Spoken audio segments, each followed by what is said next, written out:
सीवीयू से अप्रूवल आप अपने एम्प्लॉयर के थ्रू ले सकते हैं, या फिर आपका जो प्रोफेशन है वो बहुत स्ट्रांग होना चाहिए। अस्सलाम वालेकुम, उम्मीद करता हूँ आप सब खैर खैरियत से होंगे। आज एक और नई इन्फॉर्मेटिव वीडियो के साथ हाज़िर हूँ। इस वीडियो में हम डिस्कस करने जा रहे हैं, दो टॉपिक डिस्कस करेंगे। एक तो बहुत ज़्यादा क्वेश्चन जो माल्टा के मुतल्लिक मुझसे पूछा गया है, कि मैं कह सकता हूँ कि यूट्यूब की लाइक सब जगह पे मैंने देखा है, सब यूट्यूबर से पूछ रहे हैं, कुछ कंसल्टेंट से पूछ रहे हैं। मुझसे इतनी बार क्वेश्चन ये पूछा गया कि मैंने कहा यार इस पे एक वीडियो बनानी चाहिए, सब लोगों को बताना चाहिए कि ये ऐसा हो सकता है या नहीं हो सकता। तो क्वेश्चन क्या पूछा गया वो आगे जाके बताता हूँ आपको, लेकिन एक वीडियो शुरू करने से पहले रिक्वेस्ट है कि चैनल को सब्सक्राइब कर लें। अगर पहली बार हैं तो सब्सक्राइब कर लें, अगर आप पुराने हैं तो इस वीडियो को ज़्यादा से ज़्यादा शेयर करें ताकि दूसरे लोगों तक ये इन्फॉर्मेशन पहुंच सके। बहुत इंपॉर्टेंट आज का क्वेश्चन, और जो टॉपिक मैंने आज चूज़ किया, आप सब का पूछा गया क्वेश्चन कि भाई सीवीयू से अप्रूवल कैसे ले सकते हैं, इसका टिप बताने जा रहा हूँ एक। और दूसरा आपको बताने जा रहा हूँ कि आप बहुत सारे भाइयों ने, इतने ज़्यादा मुझे ये क्वेश्चन पूछा गया, यूट्यूब पे, इंस्टाग्राम पे मैसेज आए और यूट्यूब के कमेंट्स में आए, और इसके अलावा व्हाट्सएप पे बहुत ज़्यादा मैसेज आए कि भाई अगर मैं पाकिस्तान में हूँ तो मैं यूएई में आके सबमिट कर सकता हूँ पेपर, अगर मैं बांग्लादेश में हूँ तो मैं यूएई में आके सबमिट कर सकता हूँ पेपर, या मैं इंडिया में हूँ तो मैं अपने पेपर आके अपॉइंटमेंट लेके यूएई में सबमिट कर सकता हूँ, या नेपाल में हूँ तो मैं आके यूएई में सबमिट कर सकता हूँ पेपर अपने। तो मैं एक एक को क्लियर करूँगा सब कंट्रीज़ को। लेकिन बात शुरू करते हैं कि अपॉइंटमेंट क्यों ऐसे लोग क्यों बोल रहे हैं कि हम लोग आके सबमिट करें। हालांकि बांग्लादेश में ढाका में अपॉइंटमेंट मिल जाती है, उसके अलावा इंडिया में मिल जाती है, नेपाल वालों को इंडिया में मिलनी चाहिए। तो इसकी क्या रीज़न है? तो मैं सबसे पहले आपको बताऊं कि भाई जो कंट्रीज़, जिस जगह पे वीएफएस ग्लोबल या कॉन्सुलेट माल्टा होता है और वो थ्रू वीएफएस काम कर रहे होते हैं, तो वहाँ की आपको अपॉइंटमेंट अगर मिल रही होती है, आपको नहीं लेकिन किसी ना किसी को तो मिल रही होती है, तो वो लोग बाहर जाके सबमिट नहीं करने देते। अगर आप लाइक कह रहे हैं कि भाई कुछ पूछ रहे हैं इंडिया से, मुझे स्पेशली कुछ भाई पूछ रहे थे, और इसके अलावा पाकिस्तान से, कि भाई हम लोग सबमिट कर सकते हैं पाकिस्तान में अगर किसी को अप्रूवल लेटर मिल जाता है। तो मैं पहले इनका बता दूं पाकिस्तान का, कि भाई आप सबमिट नहीं कर सकते जब तक आपके पास, ठीक है, पाकिस्तान में एम्बेसी नहीं है। आपने पेपर जब भी सबमिट करने हैं आपने यूएई में करने हैं, लेकिन यूएई में आपने अगर सबमिट करने हैं तो इसके लिए आपको रेजिडेंस परमिट होना चाहिए, अगर आपने सीवीयू अप्रूवल नहीं लेना। अगर आप सीवीयू अप्रूवल ले लेते हैं तो फिर मसला नहीं है, फिर आप अपने आके यहाँ पे सबमिट कर सकते हैं। आगे जाके मैं बताऊँगा सीवीयू अप्रूवल आप कैसे ले सकते हैं। तो अगर आपके पास सीवीयू की अप्रूवल नहीं है तो पाकिस्तानियों के लिए नामुमकिन है कि यहाँ के आप पेपर अपने सबमिट कर सकें। हाँ, अगर आपके पास रेजिडेंस वीज़ा है, आप पाकिस्तान में काम नहीं करते यहाँ यूएई में, लेकिन आपके पास रेजिडेंस परमिट है, तो आप अपने आके यहाँ पे सबमिट कर सकते हैं अगर आपके 8 मंथ हो चुके हैं।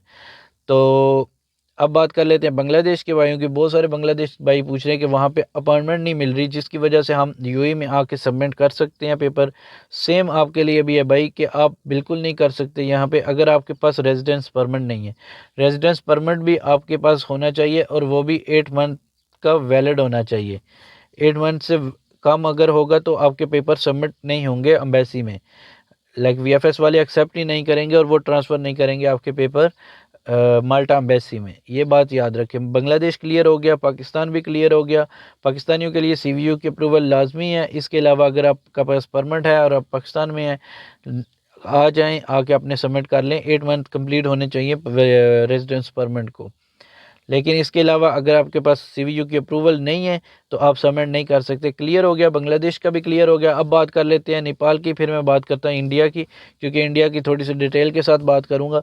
तो अब बात करते हैं नेपाल की। नेपाल वालों के लिए क्या है कि नेपाल वालों को इंडिया में जाके सबमिट करने पड़ते हैं अपने डॉक्यूमेंट्स। तो नेपाल वाले भाइयों को बता दूं कि आपको वहाँ ही सबमिट करने पड़ेंगे। अगर आपको अपॉइंटमेंट लेट मिल रही है या अर्लीस्ट मिल रही है, जैसे भी मिल रही है, आपको वहाँ जाना पड़ेगा सबमिट करने। क्योंकि यूएई में, या आप कहते हैं कि कतर में, और भी कुछ लोग पूछ रहे थे कि कतर में आके सबमिट कर लूँ या कुवैत में, भाई सब जगह पे जहाँ भी आप करना चाहते हैं, कतर में करना चाहते हैं, आपके लिए 6 मंथ का वैलिड रेजिडेंसी परमिट होना चाहिए। लेकिन अगर आप यूएई में करना चाहते हैं तो आपके पास 8 मंथ का वैलिड रेजिडेंस होना चाहिए। इसके अलावा ना नेपाल वाले कर सकते हैं, ना पाकिस्तान वाले, ना बांग्लादेश वाले। अब बात कर लेते हैं इंडिया की। इंडिया में सिचुएशन ख़राब क्यों है? इंडिया में जो अपॉइंटमेंट नहीं मिल रही उसकी वजह से सब लोग परेशान हैं। इंडिया वाले भी परेशान हैं, नेपाल वाले भी परेशान हैं, क्योंकि नेपाल वालों को वहाँ ही चाहिए अपॉइंटमेंट, लेकिन उनको अपॉइंटमेंट मिल नहीं रही, तो जिसकी वजह से मुश्किलात बहुत ज़्यादा आई हुई हैं। तो आपको ये मैं बता दूं कि भाई अगर आपने अपॉइंटमेंट लेनी है अपने एम्प्लॉयर को बोलें या सीवीयू के थ्रू लें और अपने डॉक्यूमेंट्स इंडिया में सबमिट करें। इंडिया वाले भी अपने डॉक्यूमेंट्स यूएई में सबमिट नहीं कर सकते। बहुत ज़्यादा क्वेश्चन पूछा गया मुझसे ये, तो उसका यही आंसर है कि आप सबमिट नहीं कर सकते जब तक आपके पास अप्रूव सीवीयू की जब तक आपके पास रेजिडेंस परमिट ना हो, और वो भी 8 मंथ का वैलिड हो। कुछ लोग बोलते हैं भाई कतर में कर लें, तो कतर में भी आप नहीं कर सकते। कतर में तब आप कर सकते हैं अगर आपके पास 6 मंथ का वैलिड रेजिडेंसी का परमिट हो कतर के लिए, तब आप कर सकते हैं, तब इशू नहीं है, आप कर सकते हैं।